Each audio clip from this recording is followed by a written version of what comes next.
Salam Persma. Halo semuanya, selamat datang di episode terbaru dari podcast Pojok Dians, mengudara dengan dialektika. Sebelumnya kenalin, aku Naila, dan hari ini kita akan ngobrol seru nih tentang dunia literasi yang gak cuma soal membaca dan menulis, tetapi juga tentang bagaimana kata-kata bisa menjadi jembatan menuju Indonesia yang cerdas dan kreatif. Nah, judul yang diangkat pada episode podcast kali ini yaitu meningkatkan literasi merajut mimpi negeri.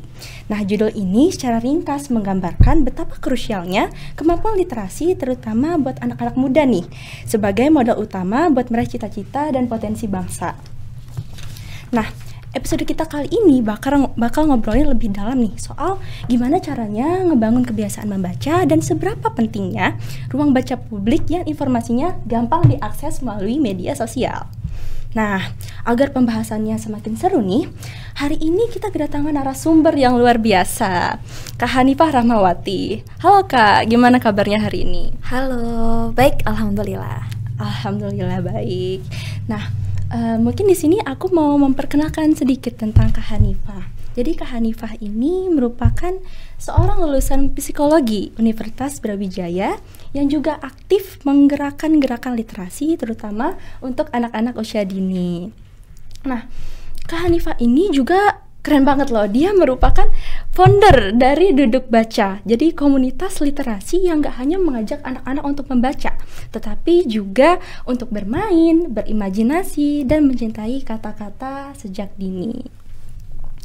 Nah, teman-teman, hari ini kita bakal bahas tentang Duduk Baca, gerakan literasi kreatif, tantangan literasi di era digital, dan tentu saja bagaimana komunitas seperti Duduk Baca bisa hadir sebagai ruang tumbuh bagi anak-anak dan masyarakat.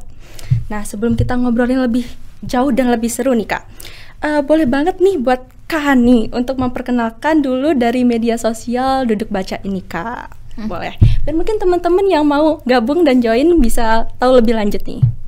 Oke, perkenalkan, namaku Hani, salah satu founder dari Duduk Baca. Jadi Duduk Baca itu merupakan salah satu komunitas baca, komunitas literasi di Kota Malang. Kami didirikannya itu tahun 2023. Jadi 2023. Pas itu aku masih mahasiswa semester akhir. Dan sebenarnya foundernya nggak cuma aku aja, tapi aku bersama ketiga temanku itu mendirikan Duduk Baca gitu. Oke, berarti Duduk Baca ini didirikan oleh beberapa founder. Iya, betul. Oke, yang juga sama-sama dari Universitas Brawijaya ya? Iya, kebetulan kita sama-sama di UB. Jadi luar biasa banget nih komunitasnya. Nah, teman-teman mungkin yang mau tahu lebih banyak atau pengen gabung komunitas dari Duduk Baca bisa langsung kepoin aja akunnya. Boleh mungkin Kak Hani untuk memperkenalkan media sosialnya apa nih untuk Duduk Baca? Kalau Duduk Baca sekarang aktif di Twitter @dudukbaca, juga di Instagram dengan username yang sama @dudukbaca. Kita juga ada komunitas di grup WA, itu juga teman-teman bisa akses di link Instagram kami. Oke, jadi bisa diakses melalui media sosial ya. Kan mengingat sekarang media sosial tuh banyak banget ya diakses. Betul. Jadi mempermudah lah ya untuk penyebaran informasinya gitu Kak. Nah, teman-teman jangan lupa ya buat ini di follow atau dikepoin ya akunnya dari Duduk Baca ini. Nah, kita lanjutin pembahasan kita yang tadi ya Kak. Jadi pastikan kalian udah menyiapkan telinga dan hati kalian karena pastinya obrolan kita pada hari ini tuh penuh inspirasi. Oke, nah sekarang kita lanjut aja ke sesi bincang-bincang kita pada hari ini. Nah, mungkin untuk yang pertama dari judul yang diangkat pada podcast Dian kali ini kan adalah meningkatkan literasi untuk merajut mimpi negeri. Nah, jadi aku di sini penasaran deh pandangan Kak Hani gitu sebagai seorang founder dari komunitas baca yang pastinya punya perspektif yang lebih mendalam nih mengenai persoalan literasi ini. Nah, menurut kakak sendiri, seberapa mendesak sih peningkatan literasi ini dalam konteks kita membangun bangsa ke depannya?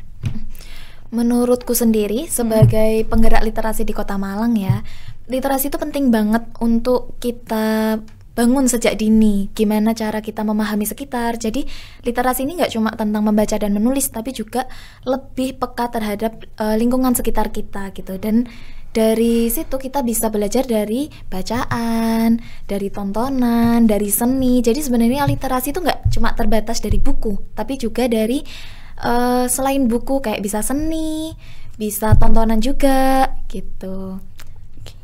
Jadi kayak literasi ini nggak sebatas saya membaca, tetapi juga membuka pandangan kita ya tentang lingkungan kita, Iya, tentang betul. bagaimana budayanya gitu. Jadi teman-teman, literasi itu seluas itu loh. Jadi Iya. sebegitu krusialnya literasi ini nantinya terhadap perkembangan bangsa kita. Wah, pandangannya menarik sekali nih. Aku jadi dapat insight baru, POV baru tentang literasi ini. Nah, tadi kan udah dipaparkan oleh Kak Hani seberapa pentingnya literasi ini untuk pembangunan negeri. Jadi mungkin ini juga aku kepo juga. Jadi awal terbentuknya komunitas baca ini bagaimana sih didirikannya? Kayak mungkin ada yang menginspirasi awalnya atau bagaimana gitu, Kak? Awalnya itu kita berempat ini kan masih mahasiswa ya. Kita juga aktif di Twitter waktu itu, dan kebetulan kita melihat banyak teman-teman di kota lain yang udah mulai buka lapak baca gratis di tempat-tempat umum. Sedangkan kita lihat di Malang sebenarnya udah ada nih, tapi di alun-alun itu belum ada. Terus kita juga pengen membuka fasilitas yang masih buka gitu, karena perpus kan tutup ya kalau Sabtu Iya, Minggu. benar, Sabtu benar. paling cuma setengah hari. Nah, kita tuh pengen banyak orang yang bisa akses perpustakaan di hari Minggu, dan kita juga membuatnya itu gratis biar bisa dipinjam oleh orang-orang yang mungkin nggak punya akses ke buku-buku bagus. Sedangkan kita sendiri juga punya buku yang nggak dipakai gitu di kos-kosan, daripada buku itu nganggur. Jadi kita pengen buku kita itu bisa dimanfaatkan sama orang lain. Gitu sih awalnya. Dan karena kita berempat ini punya hobi yang sama, akhirnya kita memutuskan untuk gimana kalau kita bawa buku-buku kita ke alun-alun, yaudah kita buka lapak kecil-kecilan aja gitu. Oke, menarik banget nih sejarahnya. Jadi karena ini aku menyoroti satu dari yang Kakak sampaikan. Jadi karena Sabtu Minggu perpustakaannya tutup. Iya, Jadi betul. ada solusi lain nih untuk kita bisa tetap membaca di Sabtu Minggu dengan Iya. adanya lapak baca ini. Terus bener banget sih, Kak. Kadang kan kita nyimpen banyak buku-buku nih, tapi kadang aduh, kapan dibacanya ya? Jadi mending di-sharing aja gitu. Nah, terus berarti itu juga yang menjadi motivasi Kakak ya Iya, untuk betul. mendirikan ini. Habis itu mungkin ide-ide Kakak ini juga didukung sama teman-teman Kakak juga Iya, ya. Berarti itu biasanya buku-buku yang dibawa ke sana itu dari berbagai genre, dari berbagai kategori gitu kan ya. Iya. Terus biasanya buku yang paling banyak digemari itu buku apa gitu, Kak? Kalau yang paling banyak digemari ya, itu memang karena kita kan mahasiswa. Jadinya kayak menariknya juga anak-anak mahasiswa yang usianya mungkin 20-an, terus usia-usia remaja. Jadi biasanya sih yang dicari buku fiksi atau self development gitu. Teman-teman suka baca novel, baca buku-buku psikologi yang populer gitu. Dan itu menurutku kalau misalnya ada yang bilang ngapain sih baca novel, padahal dari novel itu teman-teman tuh bisa belajar banyak perspektif, banyak permasalahan yang nggak hanya non fiksi gitu, tapi dari fiksi pun kita sebenarnya juga belajar. Iya benar sih, kalau aku jujur tertarik banget dengan buku fiksi. Karena menurutku itu juga bisa mengembangkan imajinasi kita Iya, gitu. betul. Terus iya juga sih, aku melihat sekarang banyak teman-teman, apalagi generasi muda saat ini tuh suka banget membaca buku psikologi. Iya, betul. Ya itu aku perhatiin banget, wah banyak-banyaknya baca buku psikologi gitu. Jadi itu ya kayak banyaknya mereka tuh baca buku psikologi, fiksi Iya, gitu. fiksi. Iya. Politik juga ada sih, Politik. sosial Wow. politik tuh juga teman-teman banyak, dan sejarah ternyata teman-teman banyak yang tertarik dengan sejarah. Berawal dari fiksi sejarah, terus akhirnya belajar yang non fiksi juga tentang sejarah yang sebenarnya terjadi. Gitu. Iya, diperhatiin juga sekarang ini tuh buku fiksi sejarah tuh lagi berkembang banget. Iya, Kayak mengangkat cerita dari sejarah yang pernah ada. Iya, Itu tuh menarik banget juga. Mungkin juga aku waktu itu pernah sempat baca gitu di media sosial Twitter atau X sekarang dikenal.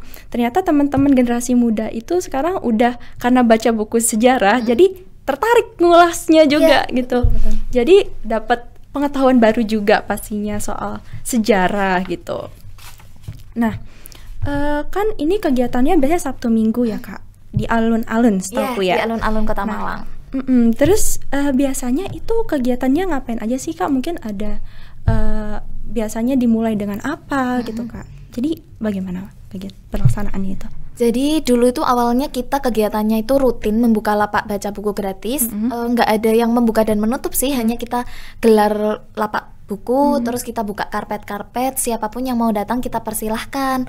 Awalnya emang anak-anak seusia kita yang datang, kayak umur 20-an, umur belasan gitu. Tapi ternyata di alun-alun tuh juga banyak keluarga. Jadi akhirnya kita memutuskan untuk kayaknya kita perlu ngoleksi buku anak-anak juga gitu. Nah, karena banyak anak-anak yang datang, event yang kita gelar pun juga mulai beragam nih sekarang. Kita mulai ngadain event buat anak-anak, ngadain bermain bersama, menggambar bersama, terus mendongeng kayak gitu. Terus kita juga selain di alun-alun, kita beberapa kali mengadakan acara di luar juga. Kayak di MCC itu pernah berkolaborasi dengan komunitas lain. Terus juga secara online kita beberapa kali mengadakan webinar gitu. Jadi nggak cuma terbatas di Bukalapak secara offline di alun-alun, kita juga sering mengadakan event kolaborasi dengan komunitas lain. Oke, menarik banget sih ini Kak, duduk baca. Nah, jadinya awalnya emang dari teman-teman mahasiswa ya yang datang itu, tetapi sekarang udah berkembang ke banyak juga ternyata keluarga yang ikut. Wow, berarti besar banget ya banyak ya. Terus berarti sekarang udah banyak mengoleksi buku-buku anak-anak juga. Nah, kalau boleh tahu nih Kak, kalau untuk mendapatkan bukunya selain yang tadi emang milik pribadi, itu biasanya dari mana Kak? Nah, ini menarik juga sih. Kita kan awalnya memang pakai buku pribadi ya. Mungkin sekitar 20 buku setiap orang. Jadi mungkin sekitar 100 bukuan gitu. Dari tiap kita 20 sampai 30 buku. Terus dari pertama lapak itu, kita itu nggak menyangka akan banyak antusias dari masyarakat yang datang ataupun yang tahu dari Instagram dan Twitter. Kita juga nggak pernah itu buka donasi secara langsung, tapi ternyata banyak yang menghubungi kita untuk mendonasikan bukunya, dan itu bukunya bagus-bagus banget gitu. Akhirnya karena banyak yang donasi dan kita mulai terstruktur untuk pembukuannya, kayak mendaftar bukunya, akhirnya buku pribadi kita tarik. Akhirnya sekarang yang ada di Duduk Baca ini hanya buku donasi dari teman-teman bacawan gitu. Jadi sekarang fokus buku kita ya bisa dipinjem oleh semua bacawan, dan itu juga dari bacawan sendiri gitu. Kayak dari bacawan untuk bacawannya sendiri. Tapi kan biasanya itu ada quality control ya untuk. Iya betul-betul. Jadi kalau di Duduk Baca sendiri itu ada timnya sendiri kah yang mengecek? Ada. Kita ada administrator buku. Itu kalau di perpustakaan mungkin pustakawan ya sebutannya. Nah, di sana teman-teman belajar untuk menginput buku yang didonasikan, terus sirkulasi peminjaman itu ada di sana semua. Jadi semua buku yang kita punya itu sudah terdaftar, ada labelnya juga, dan ada sistem yang pakai website juga. Jadi sudah rapi sih untuk sekarang, dan itu prosesnya nggak sebentar ya, kita belajar karena nggak ada yang basicnya di perpustakaan. Berarti waktu itu juga perlu waktu ya buat ini waktu. Bagaimana, dan seiring perkembangannya Duduk Baca jadi semakin diimprove terus nih untuk peningkatan kualitas dari bukunya itu sendiri. Dan ini kan tadi ada kegiatan dongeng juga nih, menarik juga. Jadi itu di setiap kalinya kegiatan apa ada di beberapa waktu saja gitu Kak? Untuk mendongeng biasanya kita ada di beberapa waktu ketika teman-teman event menjadwalkan untuk kolaborasi dengan komunitas literasi yang di anak-anak gitu. Karena kan kalau Duduk Baca tuh lebih ke anak muda gitu kan. Tapi kita nggak menutup kesempatan kalau misalnya ada yang ngajak kolaborasi kayak tempat bermain anak gitu. Biasanya kita juga ajak komunitas mendongeng itu. Mungkin satu kali masa volunteer itu satu kali untuk kegiatan anak-anak. Kegiatan anak-anak. Nah, kalau boleh tahu selain mendongeng ada lagi nggak kegiatan yang di luar kegiatan membaca saja gitu Kak? Adakah? Selain mendongeng pernah sih kita biasanya baca bareng di luar, kayak di kafe gitu, baca bareng, terus diskusi, sharing buku. Terus apalagi ya, kadang kita juga buat kesenian-kesenian gitu, kayak menggambar bareng, melukis apa itu namanya, kayak tote bag itu kita pernah. Jadi kayak selain kita baca bareng tuh kita juga bonding sama volunteer juga sama bacawan gitu. Berarti gak sekedar membaca aja ya, ada kegiatan tadi melukis tote bag, ada mendongeng, terus juga bacanya tuh nggak di alun-alun saya, tapi ternyata aku baru tahu juga di kafe-kafe juga bisa. Apalagi sekarang kita tahu ya anak-anak muda suka banget, apalagi di Malang ya tempatnya emang kafe gitu. Kalau di kafe gitu biasanya yang ikut tuh berapa orang ya Kak dari yang terakhir kali kegiatannya gitu? Kalau di kafe mungkin sekitar 30 sampai 50-an orang sih. Karena kan mungkin kalau di kafe agak terbatas ya ruangannya. Jadi kadang kita pakai sistem pendaftaran kalau di kafe. Sistem pendaftaran, jadi ntar kalau misalkan udah limit berarti akan ditutup. Karena kan kalau di kafe terbatas tempatnya. Kalau di alun-alun kita nggak pernah buka pendaftaran, jadi siapapun bisa. Jadi mungkin aku dapat POV lagi dari duduk baca. Jadi kegiatannya itu teman-teman menarik banget. Jadi nggak hanya membaca aja, tetapi kita juga ada kegiatan dongeng untuk anak-anak, melukis tote bag. Ada lagi juga kita bisa baca di kafe. Mengingat sekarang kan banyak generasi muda nih, apalagi anak-anak muda di Malang yang suka banget ngafe. Yang paling menarik juga kemarin kita sempat acara bertema lingkungan. Jadi kita kan tahu ya sekarang lingkungan ini jadi salah satu isu penting yang perlu kita terus belajar gitu. Kemarin kita ngundang salah satu pembicara yang memang expert di bidang lingkungan. Beliau penulis buku anak juga. Nah, kita ngadain mendongeng tentang lingkungan. Terus kita juga bikin kompos. Cara bikin kompos gimana teman-teman tuh bisa langsung praktek bikin kompos di toples gitu. Jadi kita beneran belajar tentang lingkungan itu di alun-alun bersama pakarnya gitu. Itu seru banget kemarin, rame. Jadi luas banget ya cakupannya sampai juga berkolaborasi dengan komunitas lingkungan. Nah, jadi tunggu apa lagi, teman-teman yang mau gabung duduk baca bisa langsung join aja karena kegiatannya sebanyak itu dan sebermanfaat itu bagi self improvement kita gitu. Dan juga nantinya kalau gabung duduk baca kita bisa ketemu teman-teman baru nih. Betul banget. Teman-teman baru yang bisa buka pandangan kita lagi, memperluas pengetahuan kita lagi gitu ya Kak. Nah, mungkin aku mau lanjut lagi ke segmen selanjutnya. Setelah kita dengerin cerita seru nih soal duduk baca, pastikan selama dari pendiriannya duduk baca sampai dengan saat ini tentu saja kan pasti ada tantangan yang mungkin saja dialami atau dihadapi dari duduk baca ini. Nah, kalau boleh tahu tantangan apa saja sih Kak yang pernah Kakak hadapi selama pendiriannya sampai saat ini gitu Kak?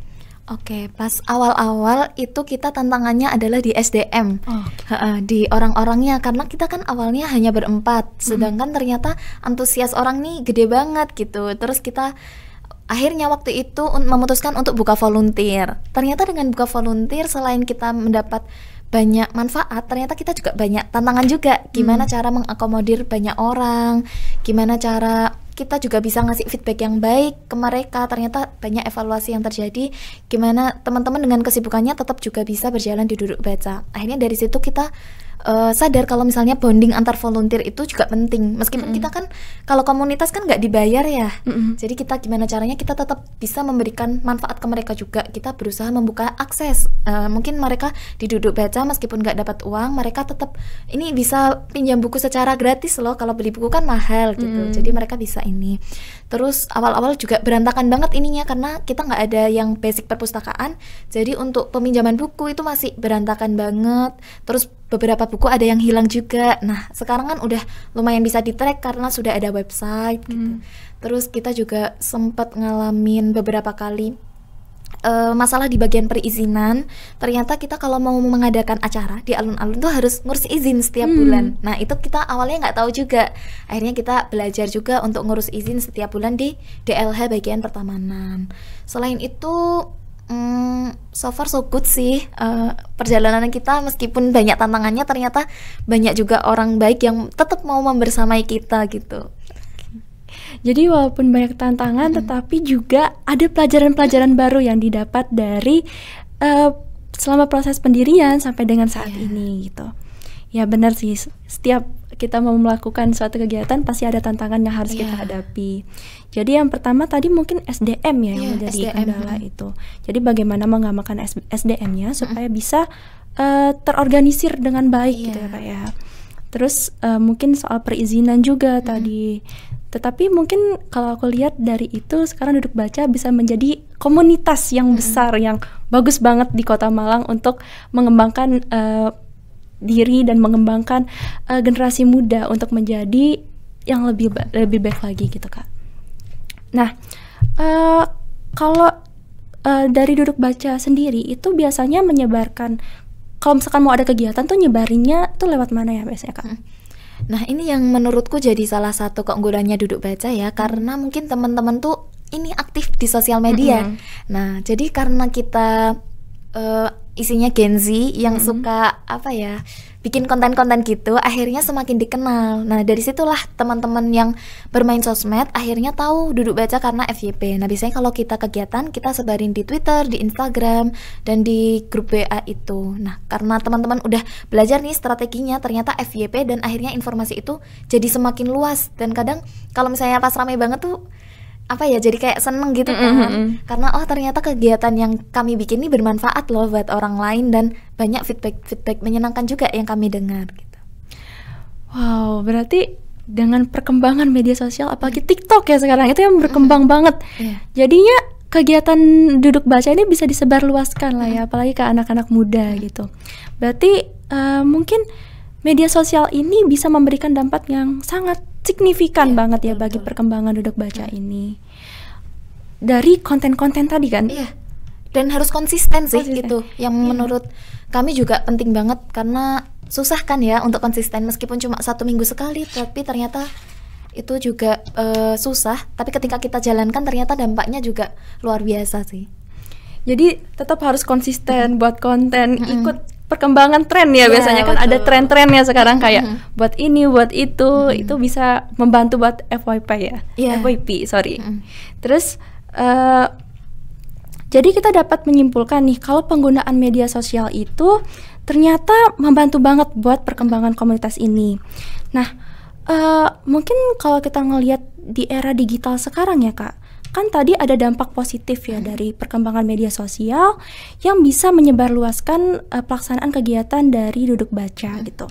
Nah, perkembangan dunia digital ini juga mempermudah kita tentu saja dalam mengakses e-book.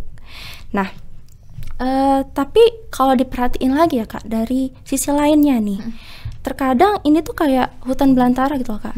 Jadi kadang banyak orang itu yang bingung nih bacaan mana yang benar, bacaan mana yang salah gitu. Nah menurut pandangan kakak sendiri nih melihat era digital saat ini, itu tuh jadi sebagai musuh atau sebagai teman yang bisa mendukung peningkatan literasi itu Kak? Oke, kalau di dunia literasi sebenarnya apalagi di dunia buku ya, yang jadi salah satu musuh itu adalah banyaknya buku bajakan.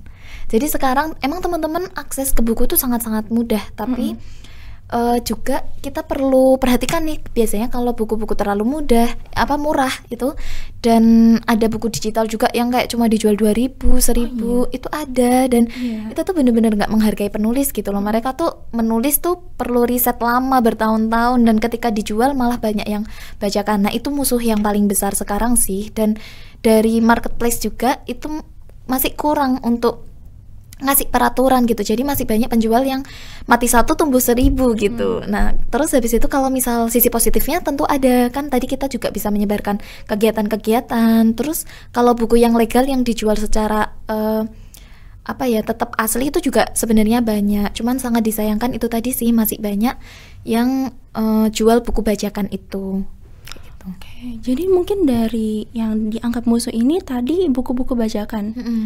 Nah kebetulan aku tuh pernah waktu itu Kak nemu di salah satu online shop itu buku yang dijual murah banget. Jadi aku bingung, lah ini kok dijual semurah itu ya, ternyata emang bukan buku yang originalnya, itu buku bajakan gitu. Dan ini ya emang benar yang kata kakak, tidak menghargai penulis gitu kan. Nah terus juga ada sisi positifnya tadi kan, kayak bisa menyebarluaskan kegiatan Duduk Baca, menyebarluaskan kegiatan literasi gitu kan. Jadi mungkin ini bagaimana bijaknya kita aja ya memanfaatkan perkembangan teknologi saat ini gitu. Betul.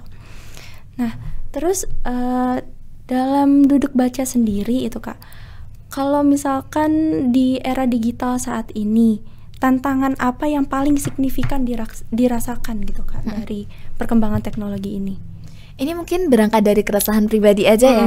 Kita tuh sekarang agak susah baca buku karena ada teknologi HP, gadget, terus TV, terus ada YouTube dan tontonan-tontonan yang singkat. Tapi itu tuh kayak lebih menarik kan sebenarnya daripada mungkin baca buku yang perlu fokus lebih lama, dan itu lebih bikin ketagihan. Nah itu aku lihat nggak cuma di diriku sendiri, tapi banyak juga nih teman-teman di komunitas Duduk Baca ini, teman-teman yang ngalamin hal yang sama, kayak mereka ketagihan untuk scroll sosial media, dan ternyata itu berkaitan dengan cara otak kita dalam memproses sesuatu. Jadi ketika kita itu sering scrolling, itu tuh bisa meningkatkan kebahagiaan kita secara singkat, dan itu membuat otak kita tuh jadi nggak bisa fokus. Nah, itu berpengaruh dengan cara kita untuk bertahan lama fokus baca buku. Nah, kalau misalnya kita pengen latihan untuk baca buku, berarti harus mengurangi itu. Kita harus kasih batasan untuk scrolling atau lihat sesuatu yang singkat kayak reels, terus tayangan TikTok yang terlalu sebentar, karena itu berpengaruh ke cara kerja otak kita untuk fokus. Itu sih yang menurutku kayak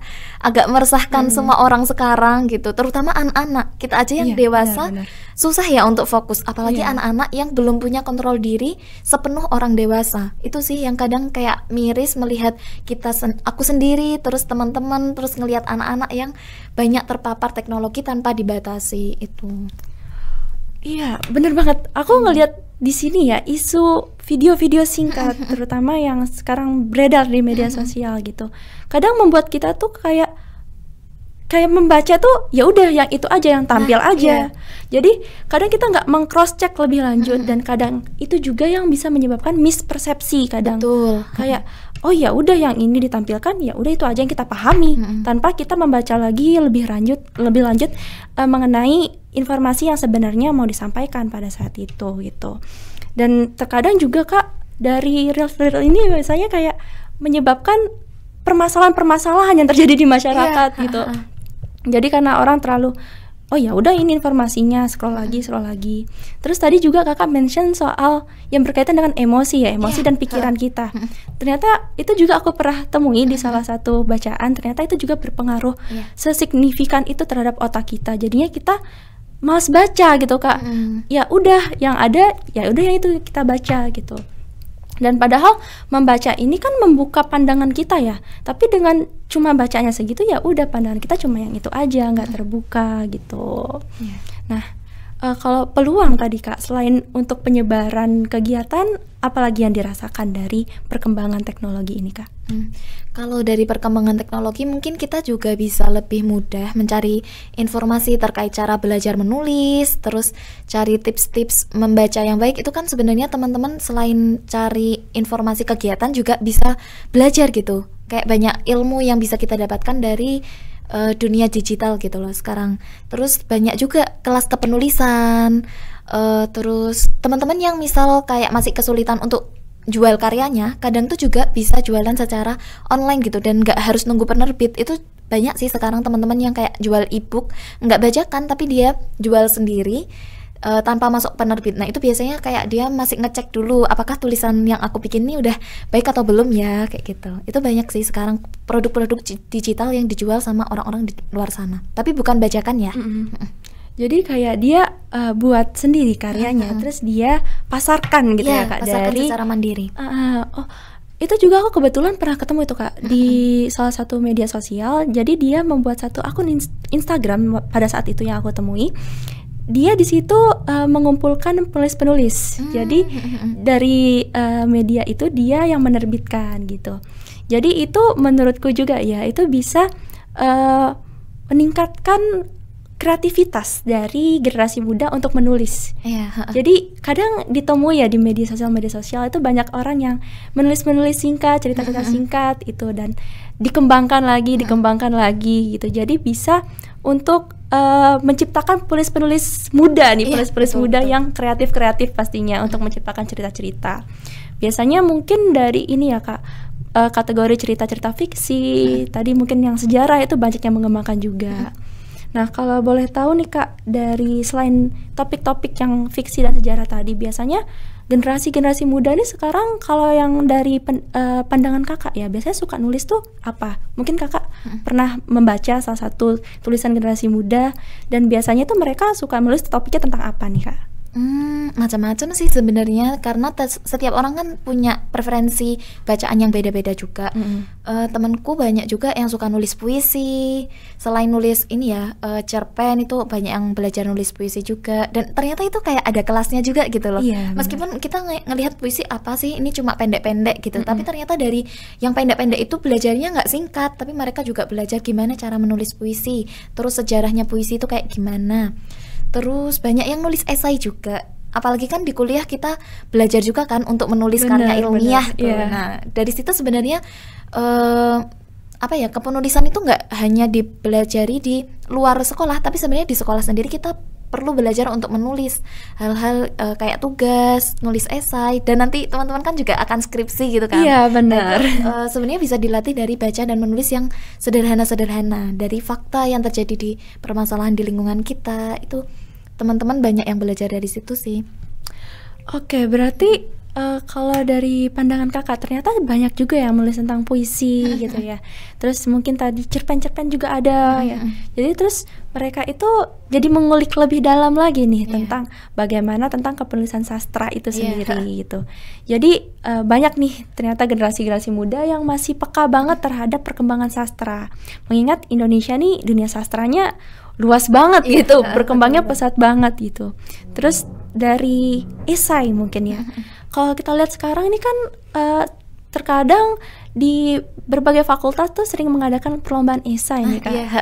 Nah, terus mungkin dari kakak yang berhubungan erat dengan dunia literasi, ini kakak mungkin pernah punya pengalaman dari perlombaan esai mungkin, atau teman-teman kakak dari duduk baca yang pernah punya pengalaman dalam dunia esai gitu Kak? Ada kakak? Kalau esai kebetulan aku belum, ini sih nggak sering sih kalau dulu, tapi kalau karya tulis ilmiah tuh beberapa kali dulu.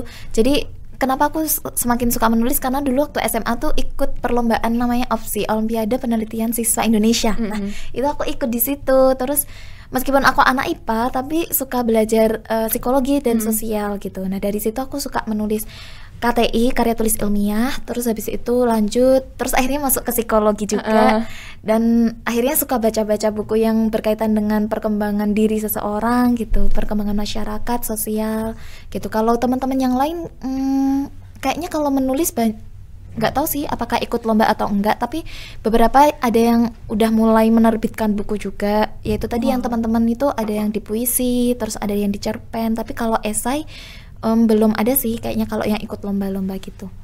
Berarti banyak kan yang di sastra tadi ya? Yang di sastra. Yang puisi sama yang cerpen tadi. Terus dari duduk baca sendiri itu kalau misalkan ada teman-teman yang mau menulis, itu biasanya mereka gabung dalam satu kelompok apa sendiri-sendiri gitu Kak? Kayak, oh aku mau buat nih, atau mungkin ngajak teman-teman yang lain gitu. Nah, kebetulan kalau di duduk baca sekarang ini kita belum mengadain kelas menulis secara resmi sih. Jadi kita biasanya akan sarankan ikut ke komunitas yang memang fokus di sastra kepenulisan. Di Malang tuh ada banyak sebenarnya, dan salah satu yang kayak sesepuhnya yang senior itu ada Pelangi Sastra, itu ada komunitasnya, sering ngadain pelatihan kepenulisan juga, dan itu bagus-bagus juga pematerinya. Tapi kalau di duduk baca sendiri, karena kami kan berangkat dari orang-orang non sastra ya, kami benar-benar baru gitu, hanya orang yang hobi baca buku, jadi kita lebih masih ke menyediakan buku aja. Kalau kepenulisan kita biasanya kasih ke komunitas lain, kasih referensi ke teman-teman gitu. Jadi dikasih referensi dulu, baru ntar teman-teman mungkin ada yang terinspirasi untuk membuat karya-karya sastra yang pastinya luar biasa banget gitu. Jadi tadi dari duduk baca sendiri ternyata belum ada kelasnya. Iya, belum ada. Oke. Tapi mungkin kedepannya itu dari duduk baca sendiri itu ada rencana Kak untuk mendirikan kelas kepenulisan ini? Kalau rencana pasti ada ya, cuman kan kita perlu pelan-pelan untuk menyusun, karena tadi permasalahan yang kita hadapin kan nggak cuma 1-2 tapi lumayan banyak. Jadi untuk saat ini masih dalam tahap rencana jangka panjang. Kita pengen kolaborasi dengan beberapa penulis dan ngadain kepenulisan, kelas kepenulisan itu tadi, tapi belum kesampaian, masih dalam tahap rencana. Nah, ngomong-ngomongin soal kepenulisan, kan kalau misalkan mau menulis itu tentu saja yang paling penting itu adalah bisa memahami bacaannya dulu. Iya betul, ada sumbernya dulu nih. Jadi literasinya harus dikuatkan dulu nih. Nah, jadi mungkin teman-teman generasi muda yang mau mulai menulis gitu harus kuatin dulu nih dalam dunia literasinya. Mungkin bisa dengan gabung di komunitas duduk baca. Bisa. Nanti bisa belajar pelan-pelan juga untuk menulis. Nah, sebagai founder komunitas baca, apa harapan terbesar kakak terkait dengan tingkat literasi generasi muda di Indonesia saat ini, dan bagaimana harapan kakak ke depannya gitu?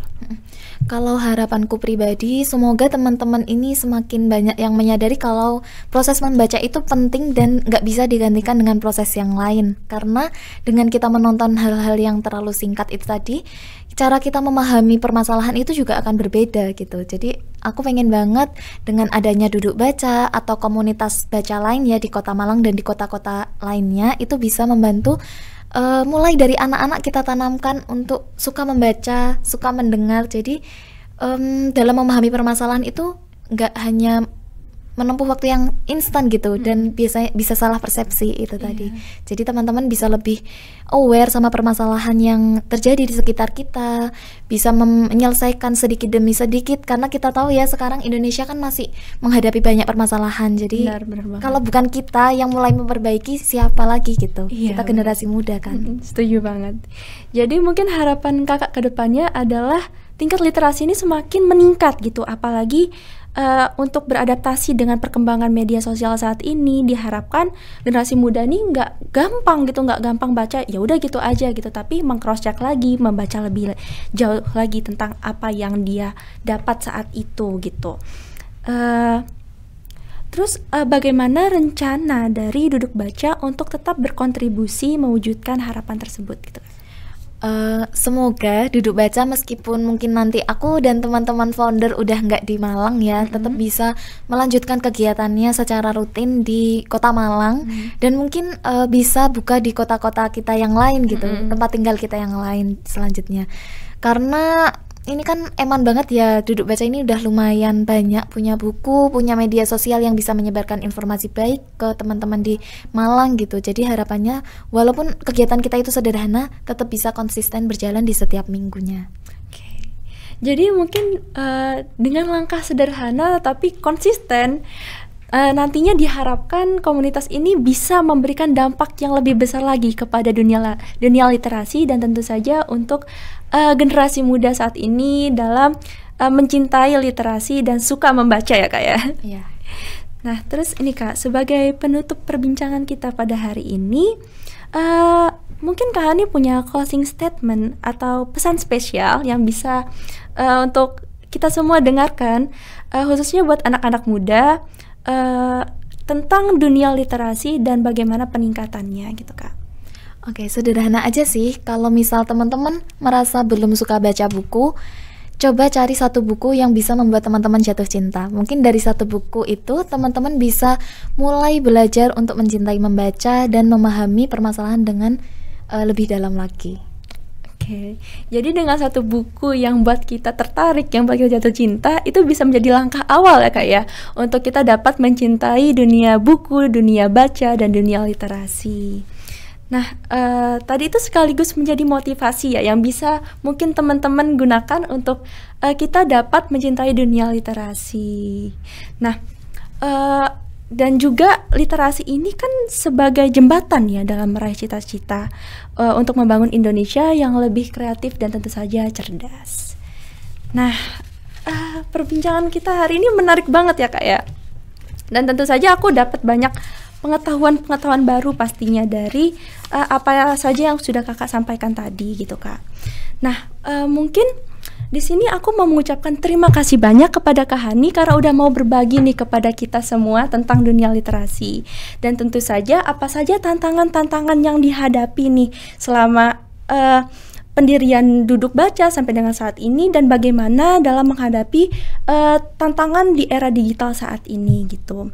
Nah, teman-teman perlu diingat bahwa literasi bukan hanya tentang membaca dan menulis, tetapi kita juga bisa memakai gerakan literasi sebagai jembatan untuk menuju Indonesia yang cerdas dan tentu saja kreatif. Nah, di sini mungkin aku sama Kak Hani mau mengajak kita bersama-sama untuk berkomitmen meningkatkan literasi di komunitas kita. Ajak nih teman-teman dan keluarga untuk bersama-sama belajar dan berbagi pengetahuan.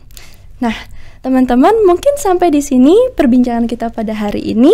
Sampai jumpa di episode podcast Pojok Dians berikutnya.